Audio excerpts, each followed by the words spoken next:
एक ऐसी जगह की कहानी सुनाने जा रहा हूं जहां सूरज की रोशनी भी डरते डरते पहुंचती है। उस जगह का नाम लेना तक मना है, इसलिए लोग बस उसे खामोश गांव कहते हैं। ये बात तब की है जब मैं कॉलेज में पढ़ता था। मेरे दो घनिष्ठ दोस्त अमित और रवि और मैं तीनों ही एडवेंचर के दीवाने थे। हमने कई डरावनी जगहों के बारे में सुना था, लेकिन खामोश गांव का नाम आते ही हर कोई चुप हो जाता था। कहा जाता था कि एक रात में पूरा गांव गायब हो गया था। कोई चीख, कोई संघर्ष नहीं, बस गहरा सन्नाटा। हमने ठान लिया, हम इस रहस्य से पर्दा उठाएंगे। एक रात हम तीनों अपनी बाइक पर निकले और चांदनी रात में उस गांव की ओर बढ़ने लगे। जैसे जैसे हम पास जा रहे थे, हवा ठंडी होती जा रही थी, जबकि वो गर्मियों की रात थी। पेड़ों की शाखाएं एकदम स्थिर थी, मानो वक्त थम गया हो। गांव के बाहर एक जंग खाया हुआ बोर्ड लटक रहा था। उस पर कुछ लिखा था, पर शब्द मिट चुके थे। गांव में कदम रखते ही एक अजीब सी चुप्पी ने हमें घेर लिया। हर घर खुला था, खिड़कियां टूटी हुई थीं और कुछ जगहों पर आधा खाया खाना अभी बर्तनों में पड़ा था।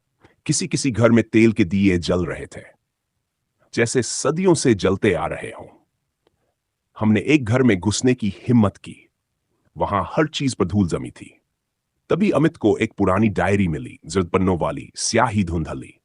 पहला पन्ना था सन अक्टूबर। हमने डायरी पढ़नी शुरू की। एक लड़की ने उसमें लिखा था कि हर रात उसे फुसफुसाहट सुनाई देती है। हर सुबह कोई ना कोई व्यक्ति गायब हो जाता है। और आखिरी पन्ने पर लिखा था, आज मेरी बारी है। मैं खिड़की से देख रही हूं, वो आ रहे हैं। उनके चेहरे नहीं हैं, सिर्फ खाली आंखें।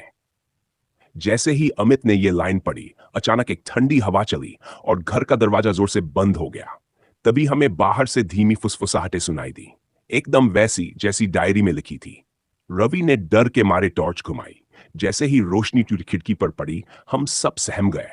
वहां वहां बाहर कुछ परछाइयां खड़ी थीं। उनकी आंखें नहीं थीं, बस काले खाली गड्ढे। वो हमें घूर रही थीं, या शायद महसूस कर रही थीं। तभी उनमें से एक ने अपनी उंगली खिड़की पर रखकर एक निशान बनाया, बिल्कुल वैसा ही जैसा डायरी में बना था। उस निशान को देखकर हमारे रोंगटे खड़े हो गए। हम बिना सोचे समझे चीखते हुए बाहर भागे। किसी तरह दरवाजा खोला और बाइकों तक पहुंचे। पीछे मुड़कर देखने की हिम्मत नहीं हुई, बस भागते रहे, जितना तेज भाग सकते थे। आज भी जब आंखें बंद करता हूं तो वो खाली आंखें और वो फुसफुसाहटें मेरे कानों में गूंजती हैं। खामोश गांव आज भी खामोश है और शायद हमेशा रहेगा। लेकिन मुझे यकीन है, उस खामोशी के पीछे एक ऐसा रहस्य छिपा है जिसे जानना आपकी सबसे बड़ी भूल हो सकती है। तो बताइए, क्या आप कभी उस गांव के पास जाने की हिम्मत करेंगे?